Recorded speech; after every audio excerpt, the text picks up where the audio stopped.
Bismillahirrahmanirrahim. Assalamualaikum warahmatullahi ta'ala wabarakatuh.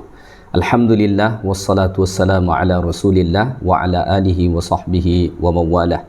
La hawla wa la quwwata illa billah. Allahumma faqihna fid din wa 'allimna at-ta'wil. Rabbana zidna ilma warzuqna fahma birahmatika ya arhamar rahimin. Allahumma rzuqna fahman nabiyyin wa hifdzal mursalin wa ilhamal malaikatil muqarrabin. Alhamdulillah, sentiasa kita merafakkan kesyukuran kehadrat Allah Ta'ala kerana Allah masih mengurniakan nikmat-nikmatnya kepada kita semua. Tuan-tuan dan puan-puan, muslimin dan muslimat, jemaah surau Al-Mawaddah yang dikasihi lagi dirahmati Allah Ta'ala sekalian, InsyaAllah pada subuh ni kita dapat lagi meneruskan kuliah tafsir Al-Quranul Karim. Pada subuh ni kita akan mulakan tafsir surah Al-Ma'idah. Kerana pada kuliah yang lepas, Alhamdulillah, kita telah pun mengkhatamkan tafsir surah An-Nisa, surah yang keempat dalam Al-Quranul Karim. Baik, sebelum kita membahaskan ayat-ayat Allah Ta'ala yang terdapat dalam surah Al-Ma'idah ni, mari kita lihat sedikit sebanyak muqaddimah kepada surah Al-Ma'idah ni. Pertama-tama, surah ini disebut sebagai surah Al-Ma'idah. Nama surah ini sebagai Al-Ma'idah diambil daripada kisah orang-orang Hawariyun yang meminta kepada Nabi Isa alaihi salam supaya Nabi Isa berdoa kepada Allah diturunkan kepada mereka ma'idatan minas sama', iaitulah hidangan daripada langit. Sebagaimana Allah Subhanahu wa taala ceritakan pada ayat 114 surah Al-Ma'idah ni.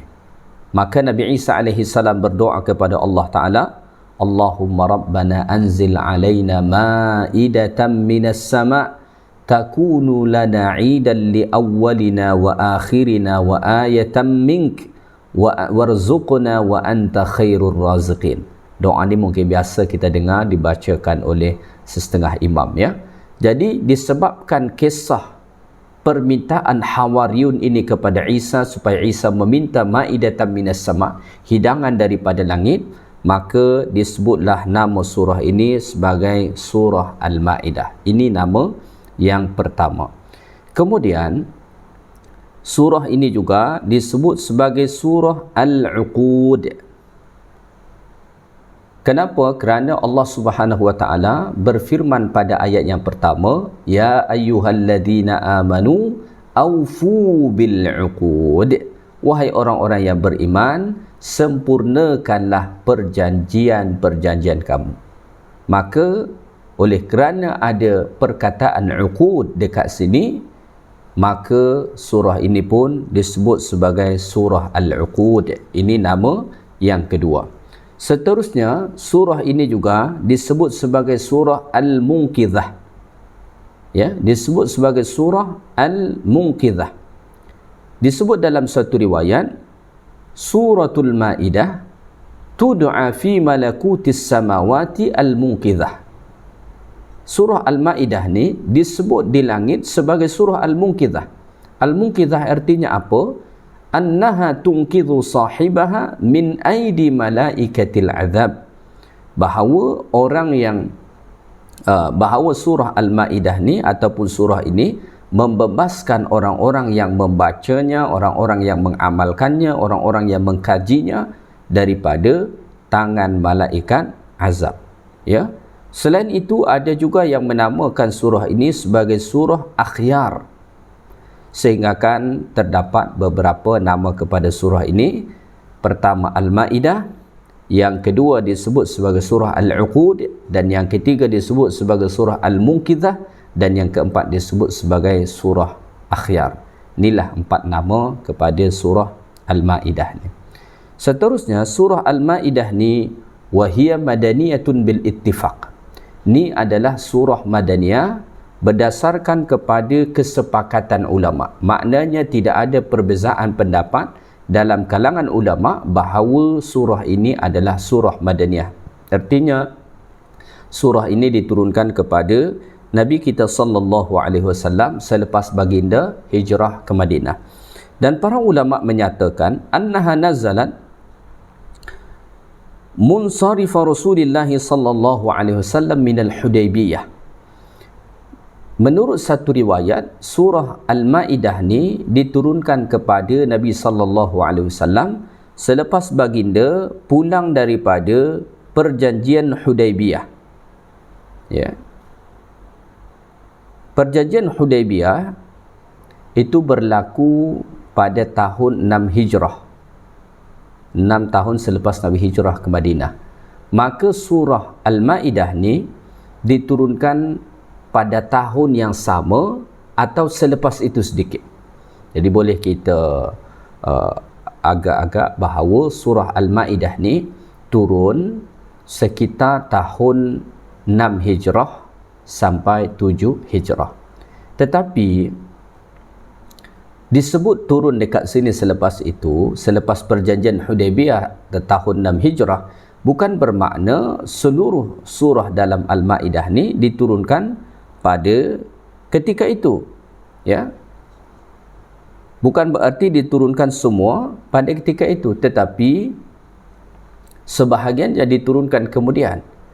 Maka misalnya ayat Al-Yawma akmaltu lakum dinakum wa atmamtu alaikum ni'mati wa raditu lakumul Islam Madinah, iaitulah ayat 3 dalam surah Al-Maidah ni. Menurut riwayat, surah tersebut, ayat tersebut diturunkan kepada Nabi kita sallallahu alaihi wasallam semasa baginda melaksanakan haji wada', saat itu wukuf di Arafah. Kita tahu sendiri bahawa Nabi sallallahu alaihi wasallam melaksanakan haji wada' bukanlah tahun ke-6, bukan tahun ke-7 Hijrah, malah pada penghujung kenabian, lebih kurang pada tahun yang ke-10 Hijrah, Nabi sallallahu alaihi wasallam berada di kota Madinah. Ya. Baik, seterusnya surah Al-Maidah ni kalau ditinjau dari sisi penurunan kepada Nabi kita sallallahu alaihi wasallam, maka para ulama mengatakan wa qad uddatis suratu al-hadiyah wat tis'in fi adadi suwari alladhi tertibin nuzul. Kalau dilihat daripada tertib penurunan surah kepada Nabi, maka surah Al-Maidah ni adalah surah yang ke-91 diturunkan kepada Nabi kita sallallahu alaihi wasallam. Dalam Quran kita tengok Al-Maidah ni ialah surah yang kelima, tetapi kalau dilihat penurunan surah ini kepada Nabi sallallahu alaihi wasallam, ni adalah surah yang ke-91 diturunkan kepada Nabi kita alaihi salatu wasalam. Nazalat ba'da surati Al-Ahzab, turun selepas surah Al-Ahzab, wa qabla surati Al-Mumtahanah, dan sebelum surah Al-Mumtahanah. Ini pendapat daripada Jabir bin Zaid. Mungkin ada pendapat yang berbeza dengan itu. Kemudian jumlah ayat dalam surah Al-Maidah ni, kalau kita melihat di dalam Al-Quranul Karim, maka kita akan mengetahui bahawa jumlah ayat dalam surah Al-Maidah ni adalah 120. Tetapi kalau kita melihat perbahasan para ulama, sesungguhnya ada perbezaan pendapat tentang berapa ayat dalam surah Al-Maidah ni. Ada perbezaan pendapat dalam kalangan ulama. Ya. Menurut jumhurul ulama, jumlah ayat dalam surah Al-Maidah ni ialah 122 ayat. Itu menurut jumhur ulama. Manakala menurut ulama-ulama Basrah, itu sebanyak 123 ayat. Manakala menurut ulama-ulama Kufah, ada sebanyak 120 ayat. Maka kalau kita melihat dalam Al-Quran, dituliskan jumlah ayat dalam surah Al-Maidah ni sebanyak 120 ayat, maka kita dapat faham bahawa perhitungan ini mengikut kepada perhitungan ulama-ulama yang berasal daripada Kufah. Kerana jumhur ulama menghitung sebanyak 123. Ulama-ulama daripada Basrah menghitung sebanyak 120. Jumhur ulama menghitung sebanyak 122 ayat, manakala ulama-ulama daripada Basrah menghitung sebanyak 123 ayat. Ulama-ulama daripada Kufah menghitung 120 ayat, sama seperti yang kita lihat di dalam Al-Quran. Namun perlu untuk kita ketahui, sebagaimana pernah saya sampaikan, bahawa perbezaan tentang perhitungan jumlah ayat dalam satu surah itu bukan bererti ada ayat yang lebih atau ada ayat yang kurang menurut ulama-ulama tertentu. Ia hanya berbeza memandang satu-satu ayat. Kadang-kadang satu ayat itu dipandang dua ayat oleh ulama yang lain. Setengah ulama memandang itu satu ayat, manakala setengah ulama yang lain memandang itu dah dua ayat. Jadi kat situlah letak perbezaan jumlah ayat dalam menghitung jumlah ayat dalam satu surah. Bukan berarti menurut ulama golongan ini ada tambahan ayat, atau menurut ulama yang lain ini bukan bahagian daripada surah ni. Jadi bukan macam tu. Bukan berarti ada tambahan ataupun ada pengurangan ayat. Hanya cara menghitung saja. Kadang-kadang satu ayat itu dihitung dua ayat oleh ulama yang lain. Maka ketika kita melihat pendapat mereka tentang berapa ayatkah dalam surah tersebut, kadang mengatakan sekian, kadang mengatakan sekian. Jadi ada perbezaan pendapat dalam menghitung, ya. Baik. So itu sedikit mukaddimah kepada surah Al-Maidah ni. Kemudian surah Al-Maidah ni, oleh kerana ia adalah surah Madaniyah, sebagaimana kita sedia maklum, antara ciri utama daripada surah-surah Madaniyah itu adalah berbicara tentang hukum hakam. Maka yang dibicarakan dalam surah Al-Maidah ini ialah tentang hukum hakam, tentang halal haram, ya, tentang perkara yang boleh, perkara yang tak boleh. Ini semua konten yang dibicarakan dalam surah Al-Maidah. Maka ketika mana kita mengkaji surah Al-Maidah, itu berarti kita mengkaji pelbagai hukum hakam yang ada di dalam agama Islam. Kerana kadang-kadang ada surah, kandungan surah itu penuh dengan kisah-kisah. Ada surah kadang-kadang penekanan dia dekat situ akidah, ya, dan ada surah penekanan dia dekat situ hukum hakam. Al-Maidah ni, penekanan dalam surah ni, yang dibicarakan dalam surah ini ialah perkara hukum hakam. Mana halal, mana haram, mana boleh, mana tak boleh, ya, macam mana hukum begini dan seterusnya. Itulah yang dibicarakan dalam surah Al-Maidah ni. Baik, Allah Subhanahu wa taala berfirman pada ayat yang pertama. A'udzu billahi minasy syaithanir rajim. Ya ayyuhalladzina amanu awfu bil 'uqud. Uhillat lakum bahimatul an'ami illa ma yutla 'alaykum ghayra muhillis shayd. غير محل الصيد وأنتم حرم إن الله يحكم ما يريد. Wahai orang-orang yang beriman, penuhilah serta sempurnakanlah perjanjian-perjanjian. Dihalalkan bagi kamu memakan binatang-binatang ternak dan sebagainya, kecuali apa yang dibacakan tentang haramnya kepada kamu. Halalnya binatang-binatang ternak dan sebagainya itu tidak pula bererti kamu boleh menghalalkan perburuan ketika kamu dalam keadaan berihram. Sesungguhnya Allah menetapkan hukum apa yang ia kehendaki. Tuan-tuan dan puan-puan muslimin dan muslimat yang dikasihi lagi dirahmati Allah, surah Al-Maidah ni diawali Allah Ta'ala dengan ya ayyuhalladzina amanu. Dalam Al-Quran ada sebanyak 88 kali Allah Ta'ala menyebut ya ayyuhalladzina amanu dalam pelbagai surah. 16 daripada 88 kali itu ada dalam surah Al-Maidah ni.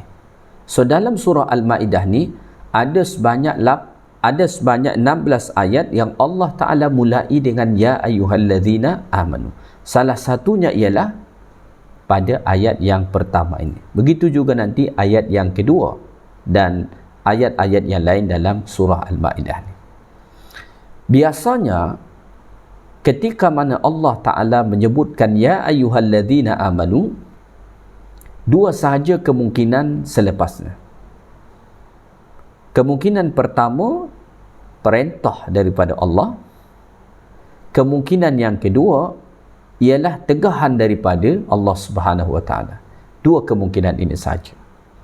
Maka sahabat Nabi sallallahu alaihi wasallam Abdullah bin Mas'ud radhiyallahu taala anhu mengatakan, kalau kamu mendengar ayat ya ayyuhalladzina amanu, maka dengarlah sungguh-sungguh, kata beliau. Kenapa?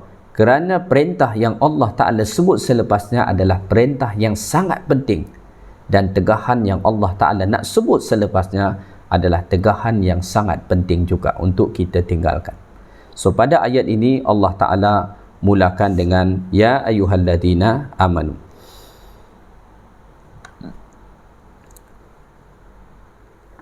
Seruan Allah Ta'ala pada ayat ini ya ayyuhalladzina amanu, ini al-khitab bilabzil iman litakrimi wa ta'zim. Seruan Allah Ta'ala pada ayat ini dengan iman, ya ayyuhalladzina amanu, wahai orang-orang yang beriman, ini litakrim wa ta'zim, untuk memuliakan dan mengagungkan orang-orang yang beriman. Maka Allah Ta'ala panggil mereka dengan ya ayyuhalladzina amanu, wahai orang-orang yang beriman. Kemudian kata Allah Ta'ala, aufu bil uqud, sempurnakanlah perjanjian-perjanjian. Ya, kita lihat selepas Allah menyuruh ya ayyuhalladzina amanu, wahai orang-orang yang beriman, perintah yang datang selepasnya adalah aufu bil uqud, sempurnakanlah perjanjian-perjanjian. Al-Imam As-Sa'di mengatakan hadza amrun minallahi li'ibadihi al-mu'minin. Ini merupakan perintah Allah Ta'ala kepada hamba-hambanya yang beriman, bima yaqtadihil iman bil wafa bil uhud, untuk memenuhi perjanjian yang mana ini merupakan konsekuensi daripada keimanan. Jadi salah satu konsekuensi keimanan itu ialah menyempurnakan segala perjanjian-perjanjian. Maka tanda orang yang betul-betul beriman kepada Allah Ta'ala, dia menyempurnakan semua perjanjian-perjanjian dia. Hubung kait perintah untuk memenuhi perjanjian-perjanjian pada ayat ini dengan surah sebelum ni, surah An-Nisa, ialah dalam surah An-Nisa Allah Ta'ala menjelaskan kepada kita bagaimana orang-orang Bani Israel sentiasa mengingkari perjanjian mereka. Bagaimana golongan Ahlul Kitab sentiasa ingkar terhadap perjanjian-perjanjian mereka, hatta perjanjian mereka dengan Allah Subhanahu Wa Ta'ala yang disebut sebagai mitsaq. Maka pada ayat pertama surah Al-Ma'idah ni, Allah perintahkan orang-orang yang beriman supaya menyempurnakan perjanjian-perjanjian mereka, sehinggakan orang-orang yang beriman itu tidak sama dengan orang-orang Bani Israel ataupun mereka daripada golongan Ahlul Kitab. Apa yang dimaksudkan aufu bil uqud, menyempurnakan perjanjian-perjanjian? Maksudnya ialah biikmaliha wa itmamiha wa adabi naqdiha wa naqsiha. Maksudnya ialah menyempurnakannya dan tidak membatalkan atau mengurangkan sedikit pun. Maka dalam Islam, kalau itu sudah menjadi perjanjian, kita mesti tunaikan dengan sempurna sebagaimana perjanjian itu dibuat. Tak boleh ditokok tambah sedikit pun, tak boleh dikurangkan sedikit pun. Aufu bil uqud. Maka seandainya perjanjian itu 5, maka 5 mesti kita sempurnakan. Tak boleh kita tunaikan takat 4 atau 3, 4,5, tak boleh. Begitulah Islam mendidik orang-orang yang beriman.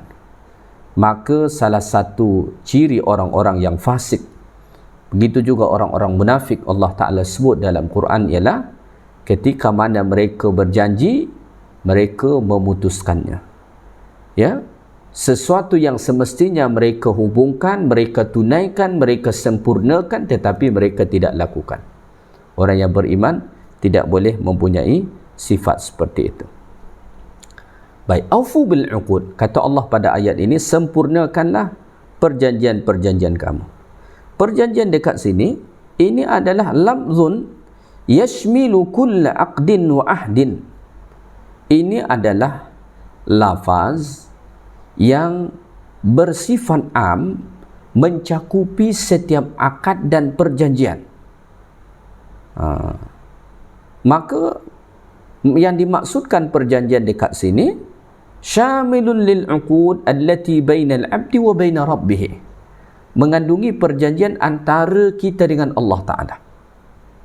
Ya, seperti min iltizami ubudiyatihi, seperti kewajipan kita untuk beribadat kepada Allah, kita kena sempurnakan.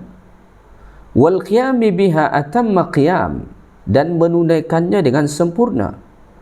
Wa adam al-intiqas min huquqiha syai'an, dan tidak mengurangkan sedikit pun daripada hak-haknya.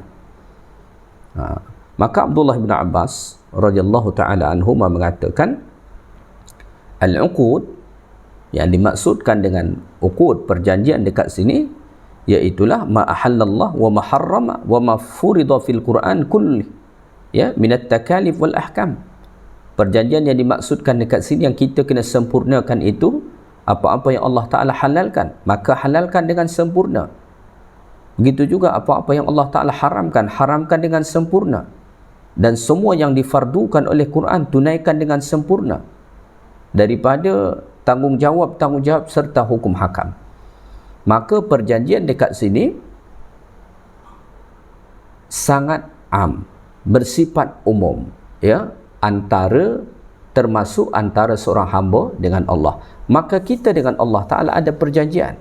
Perjanjian kita dengan Allah Ta'ala ialah untuk beribadat kepada Allah. Maka tunaikanlah itu, beribadatlah kepada Allah, ya, dengan sempurna. Halalkan apa yang Allah halalkan, haramkan apa yang Allah Ta'ala haramkan, lakukan apa yang Allah perintah, tinggalkan segala sesuatu apa yang Allah Ta'ala tegah. Termasuk juga perjanjian wallati bainahu wa baina ar-rasul, termasuk juga perjanjian antara kita dengan Rasulullah. Apa perjanjian kita dengan Rasulullah? Bi ta'atihi wa itsba'ihi, untuk mentaati Rasulullah sallallahu alaihi wasallam dan untuk mengikutinya. Maka kita kena sempurnakan ketaatan kita kepada Rasulullah dan mengikuti Rasulullah sallallahu alaihi wasallam. Dan termasuk juga perjanjian dekat sini wallati bainahu wa bainal walidaini wal aqarib, ya, perjanjian antara kita dengan kedua ibu bapa kita dan kaum kerabat kita. Apa perjanjian itu? Bibirrihim wasilatihim, berbuat baik kepada mereka, berbakti kepada kedua ibu bapa kita, dan menghubungkan silaturahim dengan kaum kerabat kita, ahli keluarga kita. Wa adamu qati'atihim, dan tidak memutuskan silaturahim dengan mereka. Termasuk juga wallati bainahu wa baina ashabih, termasuk juga perjanjian dekat sini antara kita dengan sahabat-sahabat kita. Minal qiyami bihuquqis suhbah, iaitulah menunaikan hak-hak persahabatan, perjanjian-perjanjian persahabatan, ya, fil ghina wal faqr, sama ada dalam keadaan kaya ataupun miskin. Wal yusr wal usr, sama ada dalam keadaan senang maupun susah.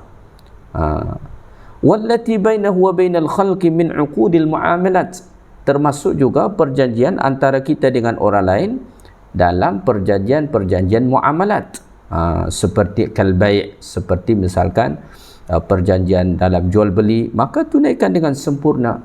Wal ijarah, sewa menyewa, ya, wa nahwihi, dan yang seumpama daripadanya.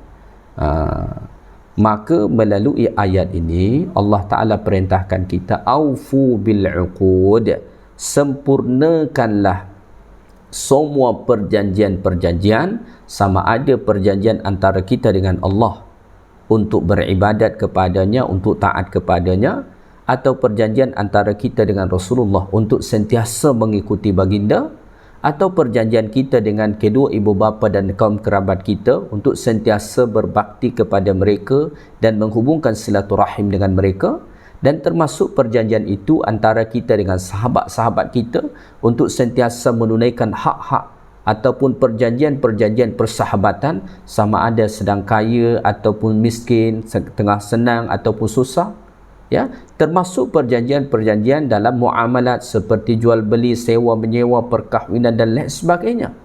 Apapun perjanjian itu, sama ada antara kita dengan Allah atau antara kita dengan sesama manusia, mestilah kita tunaikan.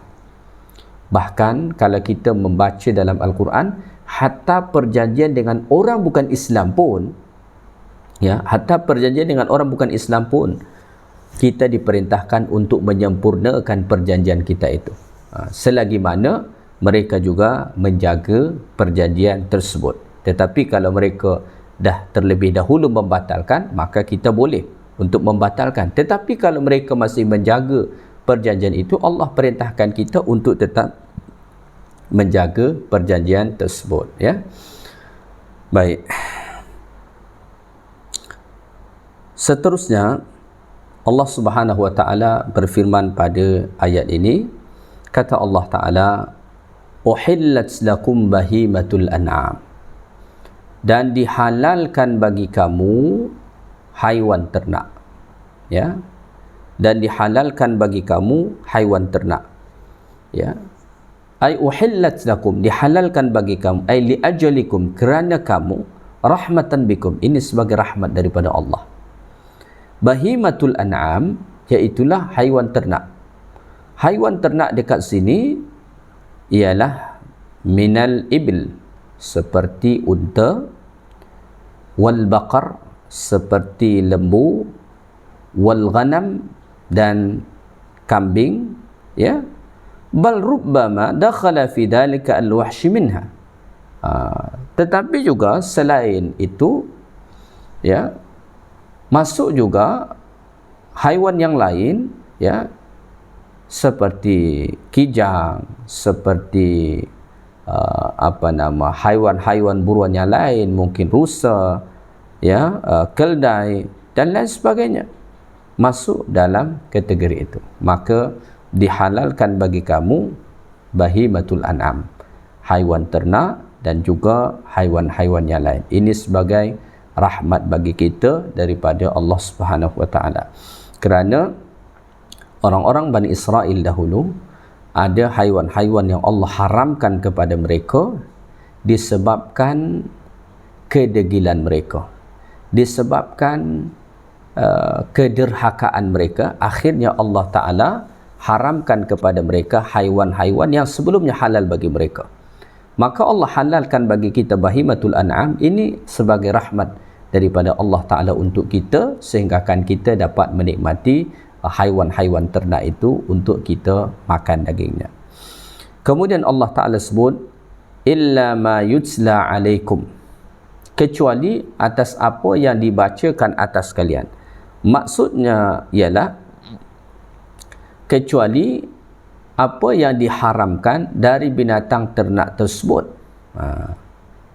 Jadi an'am tadi, haiwan ternak itu dihalalkan, melainkan apa yang diharamkan.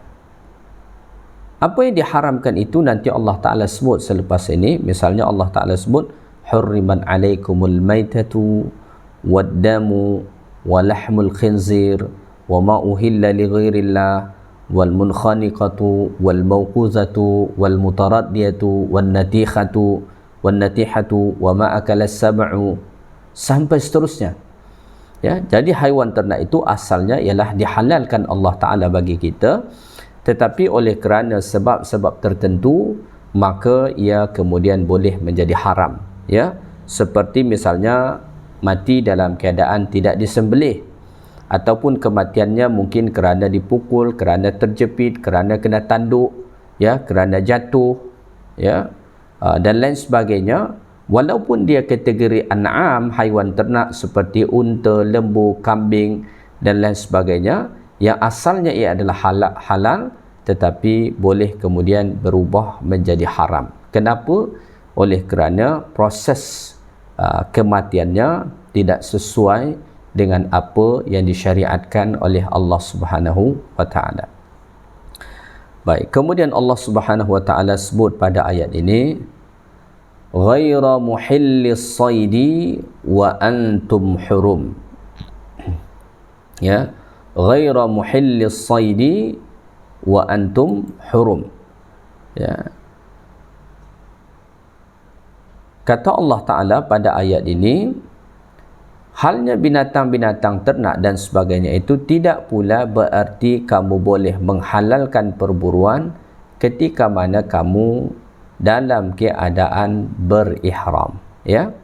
Jadi pada ayat sebelum ni tadi, atau sebelum ni Allah Ta'ala menyatakan uhilla lakum bahimatul an'am, dihalalkan bagi kamu haiwan ternak. Ya. So ini bersifat am, Allah Ta'ala sebut dalam setiap keadaan dan setiap masa.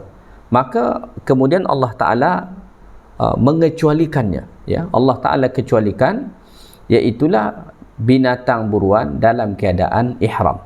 Maka Allah Ta'ala sebut ghaira muhillis saidi wa antum hurum, dan tidak menghalalkan berburu ketika mana kamu sedang mengerjakan atau sedang dalam keadaan berihram. Ya.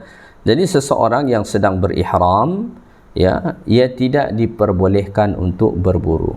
Ya, dilarang daripada berburu ketika mana dia sedang ihram. Ya, sama ada ihram dekat sini dia ihram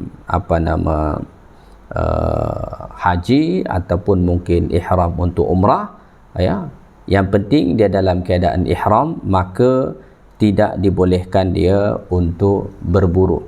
Ya, dan itu menjadi satu perbuatan yang diharamkan oleh Allah Subhanahu wa taala. Ya, maka Allah Taala sebut ghaira muhillis saidi wa antum hurum, tidak dihalalkan berburu ketika kamu sedang mengerjakan ibadat haji, ya, ataupun sedang berihram. Ya, maka ini adalah pengecualian. Ya, pengecualian semasa ihram, ya, ataupun semasa menunaikan ibadah haji. Ya. Baik, kemudian pada hujung ayat ni Allah Ta'ala menyatakan innallaha yahkumu ma yurid, sesungguhnya Allah Ta'ala menetapkan hukum apa yang dia kehendaki. Maksudnya, ya, famahma aradahu ta'ala hakama bihi hukman muwafiqan li hikmatihi. Ya. Allah Subhanahu wa taala memutuskan hukum dengan hukum yang sesuai dengan hikmahnya, yang sesuai dengan kebijaksanaan Allah Ta'ala. Ya. Maka setiap apa yang Allah Ta'ala perintahkan, setiap hukum yang Allah Ta'ala tetapkan kepada kita, itu sentiasa ada hikmahnya, sesuai dengan kebijaksanaan Allah. Apa makna hikmah? Hikmah itu artinya wad'u syai'i makanah. Ya, meletakkan sesuatu pada tempatnya. Allah mengatakan dalam surah Yasin, wal Qur'anil Hakim, demi Al-Quran yang penuh dengan hikmah. Ya, hikmah itu atau bijaksana itu artinya meletakkan sesuatu pada tempatnya. Maka setiap hukum hakam yang Allah Ta'ala putuskan, itu adalah hukum hakam yang sesuai pada tempatnya. Kama amarakum bil wafa' bil uqud li husuli masalihukum wa daf'il mudar ankum. Maka misalnya Allah Ta'ala perintahkan tadi untuk menunaikan janji-janji, itu untuk kita mendapatkan kemaslahatan, kebaikan-kebaikan dan menolak kemudaratan bagi kita. Wa uhilla lakum bahimatul an'am rahmatan bikum. Allah halalkan bagi kita haiwan ternak itu sebagai rahmat Allah Ta'ala bagi kita. Wa harram alaikum mastathna minha min zawatil awarid minal maytitah wa nahwiha saunan lakum wahtiraman. Allah Ta'ala mengharamkan atau mengecualikan tadi, atau mengharamkan sebahagian seperti bangkai dan lain sebagainya. Itu semuanya adalah untuk Allah melindungi kita, supaya kita tidak mengalami kemudaratan. Ya. Begitu juga Allah Ta'ala melarang berburu semasa ihram, ya, itu ihtiraman lil ihram wa i'zaman, itu untuk memuliakan ihram itu sendiri dan untuk mengagungkannya. Ketika mana seseorang berihram, itu keadaan yang sangat mulia, sangat tinggi. So oleh kerana itulah Allah haramkan berburu pada ketika itu untuk menjaga kehormatan ihram tadi. Maka setiap keputusan yang Allah Ta'ala putuskan, setiap hukum hakam yang Allah Ta'ala tetapkan, itu adalah keputusan yang paling bijaksana, keputusan yang paling terbaik. Tidak ada satu keputusan hukum hakam Allah Ta'ala yang tidak terbaik di dalam Al-Quranul Karim, ya. Baik, saya ingat kita tangguhkan ayat pertama saja dahulu. InsyaAllah Ta'ala nanti kita akan bahas ayat yang kedua surah Al-Ma'idah dan ayat-ayat seterusnya. Dan setiap ayat-ayat yang kita bahaskan dalam surah Al-Ma'idah ni hampir kesemuanya ialah berbicara tentang hukum hakam, ya. Baik, itu saja yang baik daripada Allah Ta'ala, segala yang kurang daripada saya mudah-mudahan bermanfaat bagi kita semua. Subhanakallahumma bihamdik asyhadu an la ilaha illa anta astaghfiruka wa atubu ilaik. Assalamualaikum warahmatullahi taala wabarakatuh.